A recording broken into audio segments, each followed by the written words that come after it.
Om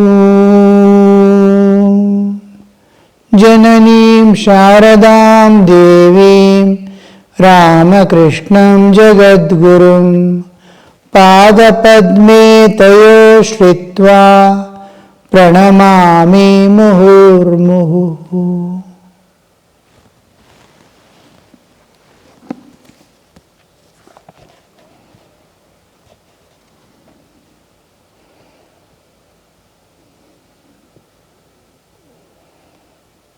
The following Sri Ramakrishna's direction, M spent the night in the hut at Panchavati, where Sri Ramakrishna had done his Advaitic sadhana. That hut was still there, and now also it is there. May not be in the hut form, I don't know, but it is still there, the place and the hut. Panchavati. In the early hours of morning, he was singing alone. Night he has spent there, calling on God. Sri Ramakrishna wanted the nights to be properly utilized, because daytimes we see we are busy with certain things, and night all retire, have to sleep, and the yogis keep awake, vigil. The sadhakas keep vigil. They are thirsty after God, to realize God. We commonly don't see, especially nowadays, that people, except in monasteries and where the sadhakas live, the spiritual aspirants live, we don't commonly see people waking at night, silently going and sitting in a corner, weeping for God, praying to God, doing their spiritual practices, trying to go inward journey. All this we don't commonly see. But if you live in a monastery or some places, I have been living years after years in monasteries. I went to a Buddhistic monastery in North India, and usually they don't allow outsiders to go and look inside or stay there. But I was allowed. Some monk, I asked him, can I see the monastery inside? They said, we don't allow outsiders, even monks inside. They all will be engaged in their own sadhana, in their own moods. It may disturb them, so we don't usually, but I will take you. Because the abbot himself was there. Then he took me inside, and I saw it was almost about 3:30, 4 o'clock in the evening. He took me inside. The large open area. Trees are there, a few trees. Under the trees, they have built small package to be able to sit there. And in the center, it is open. On all sides, there are rooms for the monks to stay. Straight it enters into a dining hall. On either side, kitchen and stores are there. I went inside. Under the trees, some sadhus are sitting with japmala, with closed eyes, little bent forward in the Buddhistic way of sitting, and they are rolling the japamala. Some are rolling that hand, one roller is there. They go on doing the japa. Slowly he took me to a place where common sitting and meditation hall. About 60-70 monks are calmly sitting. No sound at all. Inside there is no sound. You cannot see, you cannot understand. Monks are living there. That much of absolute silence.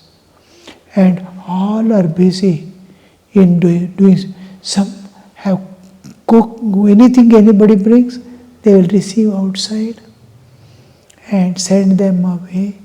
The food material and all go, they cook, and the cooking sound or no other sound you can hear. I went to the meditation hall. So many monks are, about 60-70 monks are there, silently sitting in their own way. And another place I went, they are sitting with studies, books and all, something like a library, but all are sitting on the ground with a small desk like, and their scriptures are there. They are reading without sound. I was surprised how they spend their days and nights in spiritual practices, calling on God. Those by turns they will have duties. The duties they do with absolute silence and total dedication. Same for 150 people, they have to do cooking every day. Everything goes on. And intense sadhana is going on. How they must be aspiring for God, that sleep doesn't bother them, desires do not affect them, they don't want to go out, the mind doesn't get agitated, it doesn't become restless, calm, because of the atmosphere created by so many monks. And also the tradition or trend which is taking them. It is like sitting in a conveyor belt, and the belt is moving and they are going through a process of transformation. So this is how the people spend. When we come to the world, now Sri Ramakrishna's time, we see Sri Ramakrishna asking them, oh, come and stay. Afternoon, he will ask them to take little rest. After food, oh, go and take rest. I am also going for rest. 1 hour, 2 hours, they take rest. Night, after food, he allows them to take little relax. On the stomach filled, you cannot meditate. They will take little rest, 1 hour, 1.5 hours. Ramakrishna is keeping vigil, asking them to get up. And slowly he would wake them, go for meditation now. Everything is silent, everything is beautiful. They go, and each one, here, there, they are sitting and calling on God. Sri Ramakrishna is watching them. Now and then he takes his rest and sees who is doing what, where, what difficulties they are finding. He goes there and removes that obstacles. So how we can do now? The same thing we will have to do, of feeling the living presence of Sri Ramakrishna within us. I have come to your feet. Just like the direct disciples, others used to come to Dakshineswara. Now I come to you. Guide me from within. Make me do the sadhana to reach you. Same way you sit. Same way you will find the difficulties. Difficult to keep the mind in a place. Difficult to enter within. Difficult to focus. Difficult to hold on. Difficult to visualize the form. All this. Each time surrender. See, I am not able to see the form. I am not able to see the form. You show me. How to do, I don't know. Go on praying. The door opens up. Each has a solution. Can you surrender to that extent that God immediately answers your prayer? And how much of faith, how much of love, how much of intimacy, how much of dependence you must have in God for Him to participate in your life. So here we see M is sitting, he has been asked to stay at night in the hut where he made the sadhanas, Advaitic sadhana. M spent the night in the hut at Panchabati. In the early hours of the morning, he was singing alone.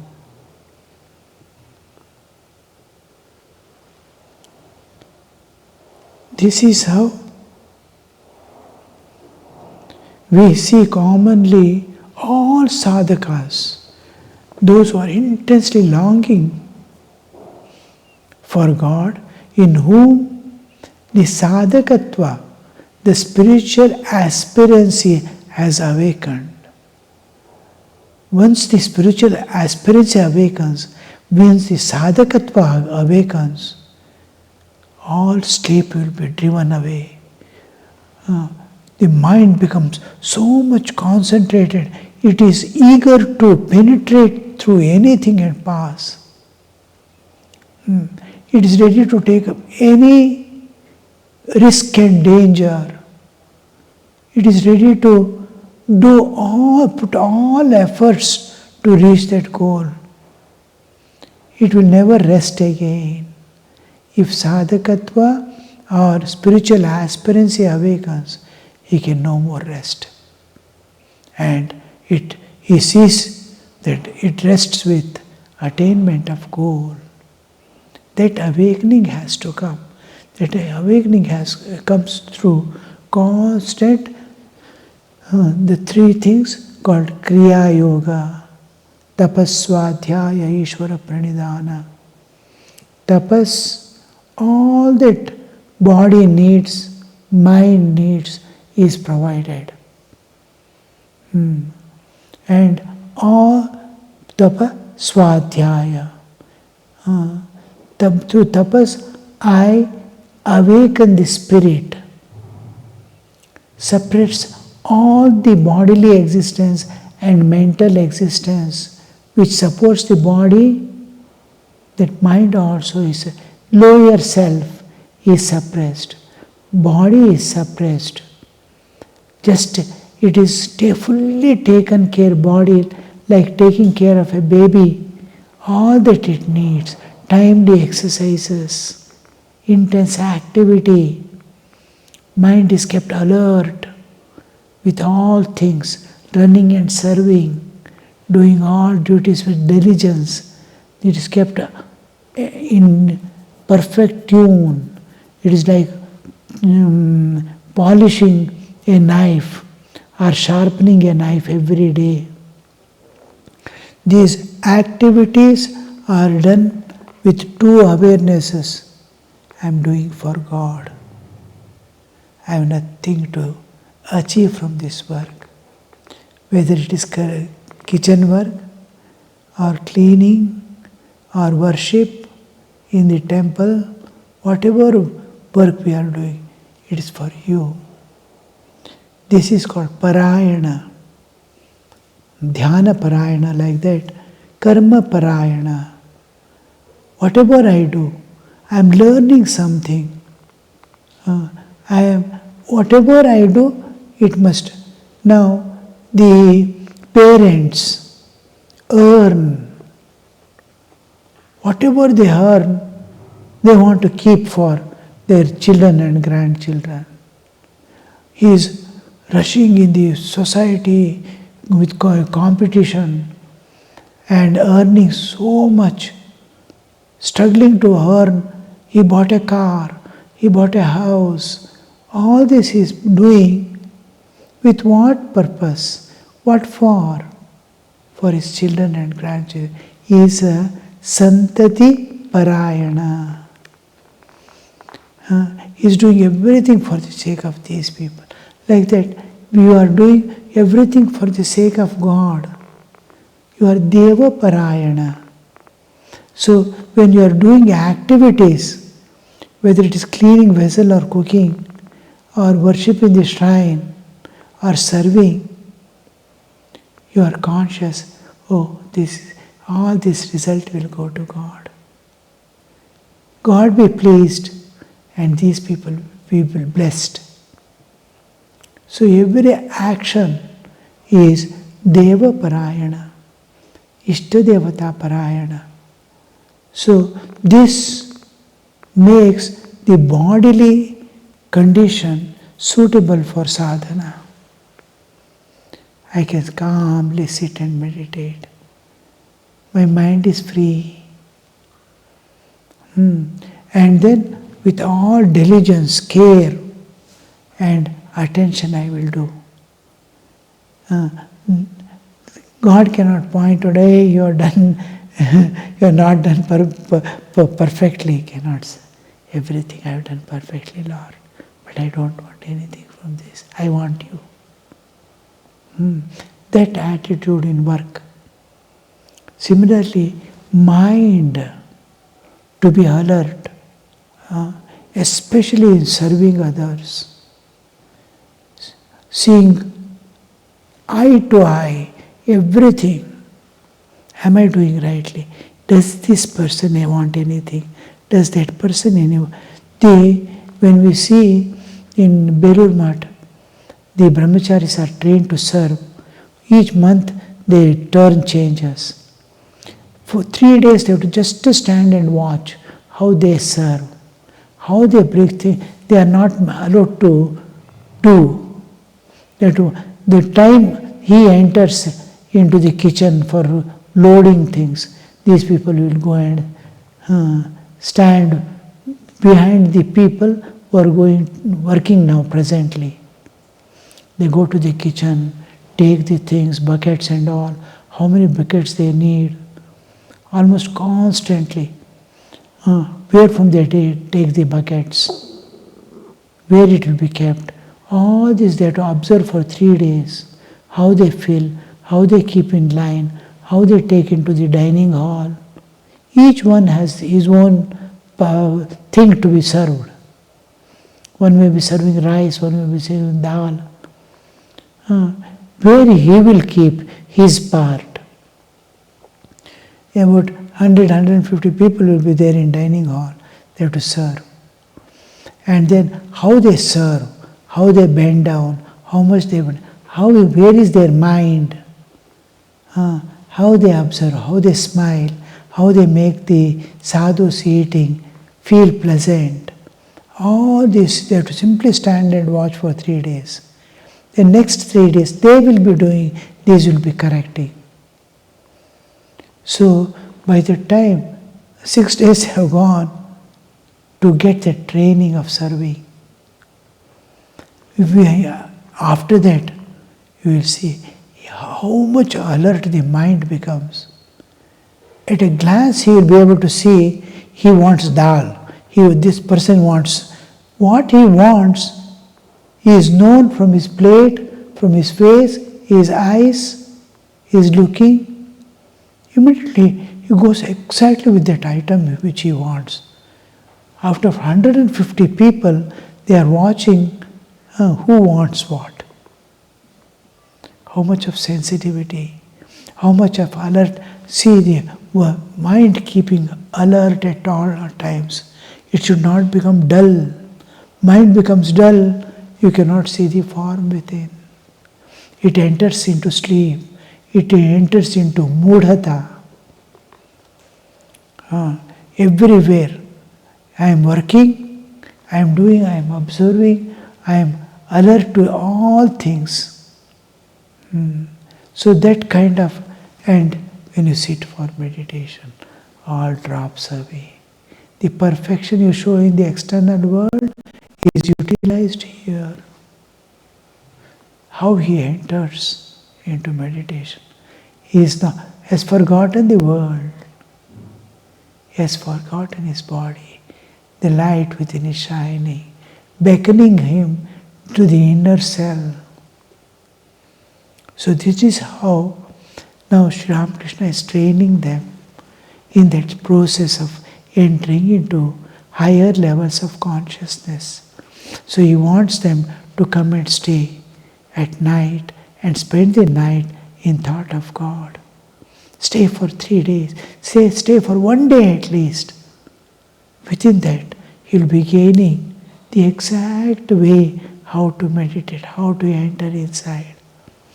So here we see, now we have to approach same Sri Ramakrishna. With the same attitude, Yam went and stayed there. Rakhal and Naren used to go and stay.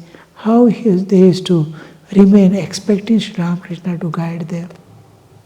Now he's singing early in the morning.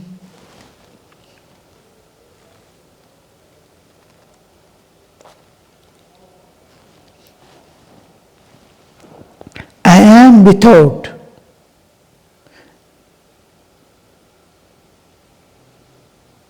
the least benefit of prayer and austerity. Sadhakas pray, perform austerities. Night he might have taken little food that he has to sit for meditation. He might have protected himself from all things that can divert him during meditation. An austere life. And I am without the least benefit of prayer and austerity, O Lord. I am the lowest of the lowly. Make me pure with thy hallowed touch. They are expecting God to participate in their life. They try, not without trying. That heart to weep. How can that heart weep without struggle? Whole night they have struggled, trying to enter within. Nothing is happening. No opening they are seeing within. Morning he is singing that song. Without the least benefit of prayer and austerity, O Lord, I am the lowest of the lowly. Make me pure with thy hallowed touch. One by one, I pass my days in hope of reaching thy lotus feet. But thee, alas, I am not found. This is how the sadhakas feel. Because years of your struggle will not open the door. Because all those days, thorough purification is going on within. Tremendous struggle is going on. Each has become, vasana has become like a crust, hard shell to break. Our prayers and tears dissolve them. How many lives I might have spent in this world running after this. How much of tendencies I might have created. In this life itself from birth, how many dreams I might have created within myself. All that has to be washed down and nothing should remain. So as strong my vasanas are, so much time it takes. For winding, how much of time I might have taken, how many lives I might have taken, winding up, unwinding takes same time. Little by little goes. But in and through all that, karmas are also happening because of these vasanas. But I am yielding to the grace of God, which can erase everything. So my struggle makes the compassionate God to make me avail of His grace. His grace is always flowing and I am not able to avail it because of my ego and kartritva, bhoktritva. That slowly gets attenuated. It goes on decreasing slowly. And little by little, dawn takes place. It takes usually years after years To see the spiritual light, it may take about 12 years. You see in our school and college also, how many years we spend? About 5th year, we join in the first standard, and 20th year, we may be coming out 2025, we will be coming out of 5 to 25 or 20, 15, 20 years we spend in education. Same 15, 20 years. Within that, you will be an enlightened soul. That struggle must go on with same intensity, greater intensity. Never to leave, never to disconnect. Come what may, whatever states we are passing through, it must continue. Suddenly M glanced. He's singing early in the morning. Suddenly M glanced towards the window and saw Master standing there. Sri Ramakrishna's eyes became heavy with tears as M sang the line. See, one side is our longing, the other side is God's grace. He equally participates. That's why the saints say, if you keep one step towards God, God keeps 10 steps towards you. Otherwise it is not possible to reach. So God also will be looking at the struggle with compassionate eyes.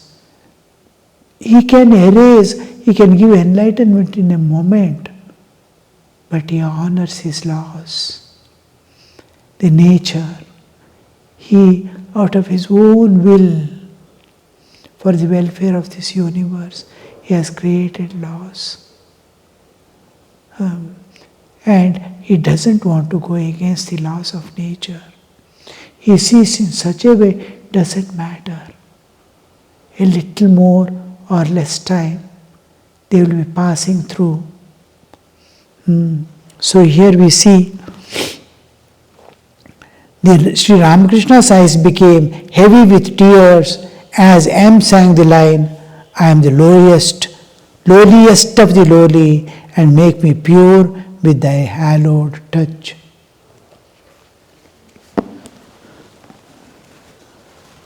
Om Shanti Shanti Shanti Harihi Om Tat Sat Shri Ramakrishna Arpanamastu.